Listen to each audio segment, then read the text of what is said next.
एक व्यक्ति बर्फ बनाने वाली एक फैक्ट्री में काम करता था। इस फैक्ट्री में एक गहरे तापमान वाला फ्रीजर रूम था जहां बर्फ बनाई जाती थी। हर शाम की तरह आज भी फैक्ट्री बंद होने से पहले वह व्यक्ति अंतिम बार पूरे क्षेत्र का निरीक्षण करने निकला। जैसे ही वह फ्रीजर रूम के अंदर गया, किसी ने बाहर से गलती से दरवाजा बंद कर दिया और वो अंदर ही फंस गया। बर्फ के बीचों बीच -20 डिग्री सेल्सियस के तापमान में वह पूरी तरह अकेला, घबराया हुआ, बाहर से कोई आवाज नहीं, कोई मदद की उम्मीद नहीं। छुट्टी का समय था, सभी कर्मचारी अपने अपने घरों की ओर जा चुके थे।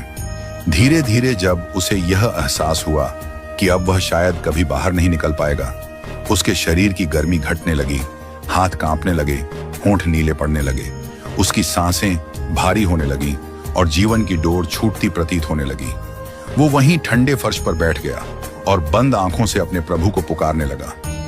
हे प्रभु, प्रहलाद को आपने अग्नि से बचाया, अहिल्या को पत्थर से मुक्त किया, शबरी के झूठे बेर खाकर उसे स्वर्ग का अधिकारी बनाया।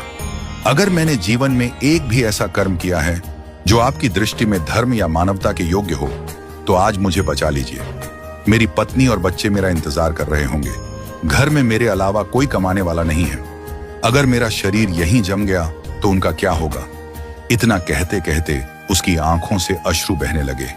वह वहीं धीरे धीरे बेहोश होने लगा। करीब 1 घंटे ही बीते थे कि अचानक दरवाजे पर खटखटाहट हुई। दरवाजा खुला और चौकीदार दौड़ता हुआ अंदर आया। उसने बर्फ में पड़े उस व्यक्ति को उठाया और हीटर के पास ले जाकर उसे रगड़ने और गर्म करने लगा। कुछ देर में जब उसकी चेतना लौटी तो उसने थरथराते स्वर में पूछा, काका, आप यहां कैसे पहुंचे?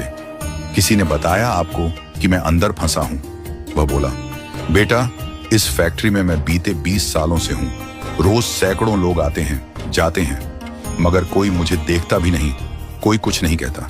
लेकिन तुम जब भी आते हो, मुस्कुराकर राम राम काका कहते हो और जाते वक्त फिर कहते हो, काका, घर ठीक से जाना, ठंड है।